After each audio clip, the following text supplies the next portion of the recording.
Good morning, everyone. Timoshenko here with your morning CPI message.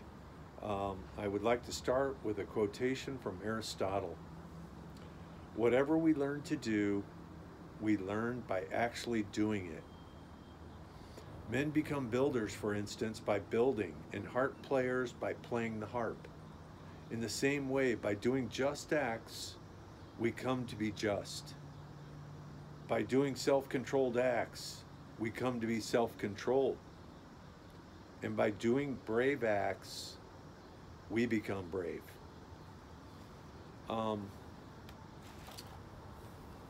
So I don't think that needs any explanation. You become brave by doing brave acts. You become self-controlled by doing self-controlled acts.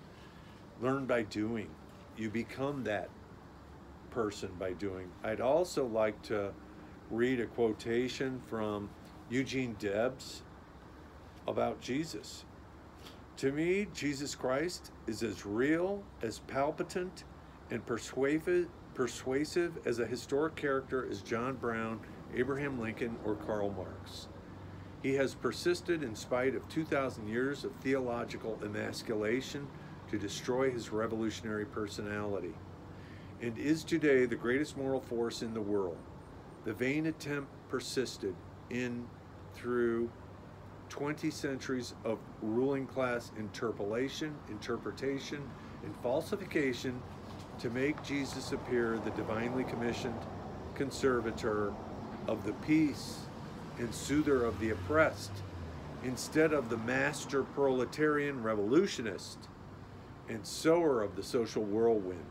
The vain attempt to prostitute the name and teachings and example of the martyred Christ to the power of Mammon, the very power which had murdered him in cold blood, vindicates his transcendent genius and proclaims the immortality of his work. Debs goes on to say, there are but meager accounts of the doings of Jesus until at a trifle over 30, he entered upon his public ministry and began the campaign of agitation and revolt he had been planning and dreaming through all the years of his yearning and burning adolescence. He was of the working class and loyal to it in every drop of his hot blood to the very hour of his death. He hated and denounced the rich and cruel exploiter as passionately as he loved and sympathized with his poor and suffering victims. The next thing I'd like to talk about is Immanuel Kant. He was a German philosopher in the 1700s, and one of the things that I always remembered about Immanuel Kant was his categorical imperative. The categorical imperative states to act only in accordance with that maxim through which you at the same time can will that it become a universal law. So that's pretty straightforward. I mean, you can learn more about it by reading about Immanuel Kant and the categorical imperative. And then finally, I'd like to wrap it up with some quotations from a book by Victor Serge, which is available on Marxists.org.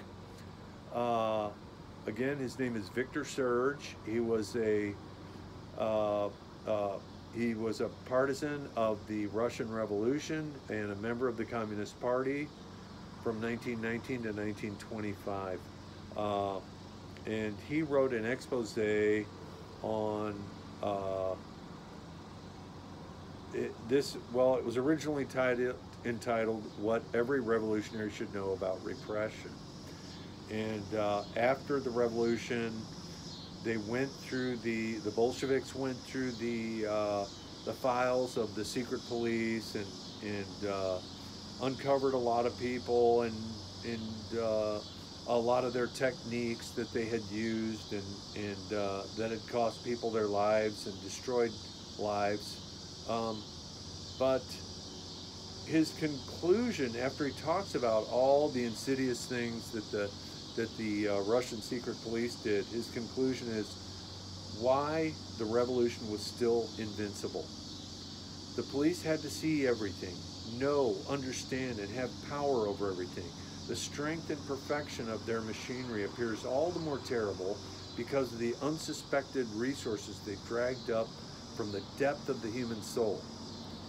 But nonetheless, they were powerless to prevent what happened.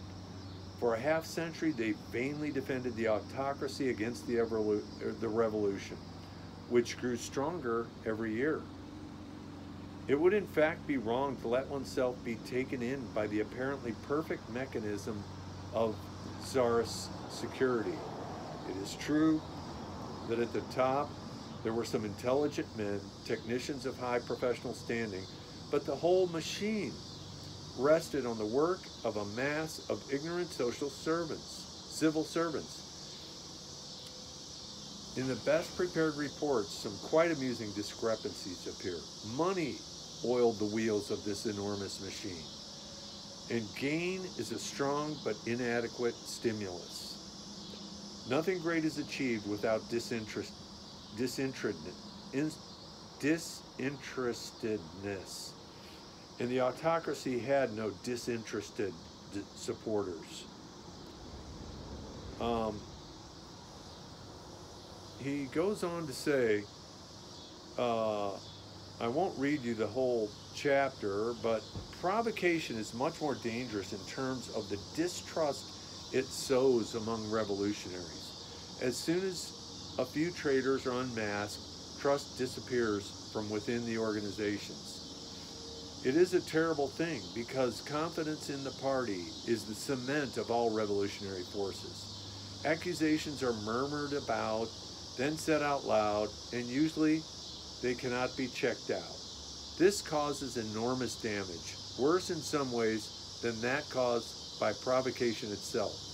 Recall these harrowing cases. Barbès made an accusation against the heroic Blanqui. And Blanqui, in spite of his 40 years of solitary confinement, in spite of his exemplary life and his indomitability, could never get rid of the infamous slander.